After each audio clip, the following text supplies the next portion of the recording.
Welcome. My name is Oscar Abbink. I'm a research director at S&P Global working on energy technologies and innovation. I'm very pleased to be joined here today by Brendan Spencer, who's the president of ABB Energy Industries. That's correct, right, Brendan? Yes, sir. Okay. Nice to be here. Yeah, it's great to be back. Right. See, because Brendan, you've actually been here like many times. You've seen a lot of developments over the years. The first one was, of course, digitalization. We had the energy transition, and now energy security is back on the table. So what's your view on ensuring that the pace of the energy transition doesn't compromise the energy security, and vice versa? Yeah, look, I think it's an interesting question. If you go back, been at CERAWeek many times from when the industry was a little bit on the defensive to now a little bit more on the offensive and what we can do to solve some of these problems.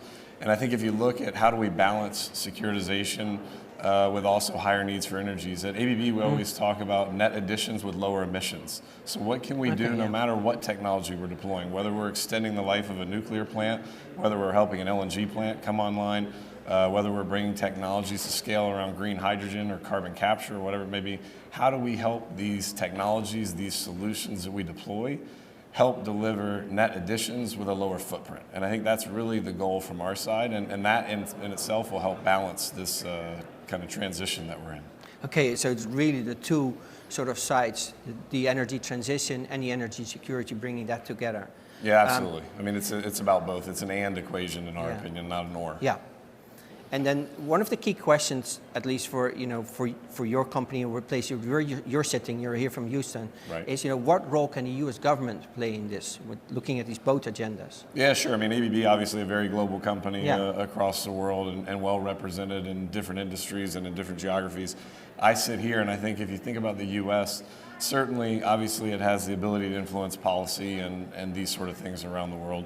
The IRA is a big deal, so hopefully that stimulates technology and helps us get up the curve faster to bring some of these things to scale and bring the cost curves down.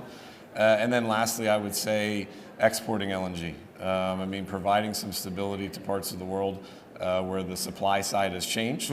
The demand is still there. So what can the U.S. do to help get some of these plants online faster and use the rich resources that we have in order to help stabilize some of those markets? Okay, that's interesting. And that actually leads me to a follow-up question, because you already mentioned a lot of this is low carbon, so the renewables will play a major role in this, and some other new energies, hydrogen you mentioned.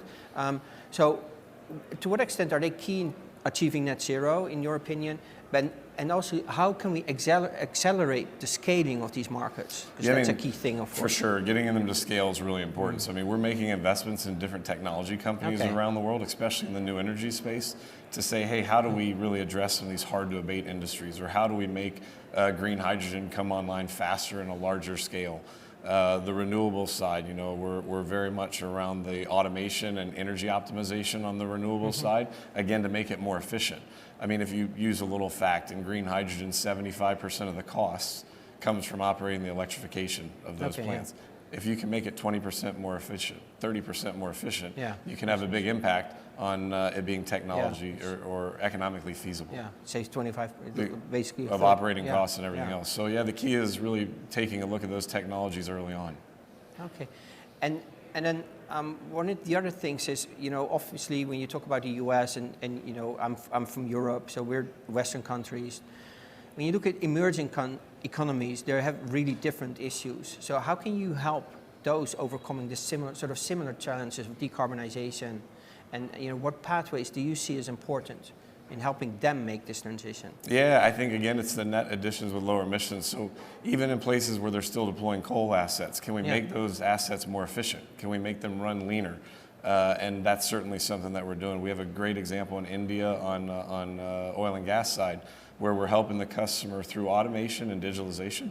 We're helping the customer produce 40% more with 30% less electricity being used. So those kind of incremental gains are possible today. We don't need brand new technology for that or something that hasn't been invented yet. Some of it's just how do we better deploy some of the things we already know into some of these emerging markets. And then literally doubling the efficiency, if I listen to you correctly. Exactly. Thanks, Brendan. These interviews are really short. I have so many other questions, but thank you very much. It's been really insightful, and thank you, audience, for watching here us at CERAWeek 2023. Yeah, look, we're proud to be here. We're proud to be a partner with CERAWeek, and it's super nice to talk to you. Yeah, Look forward to continuing the conversation. Yeah, it's always great to having you here, thank you. Brendan. Thank you.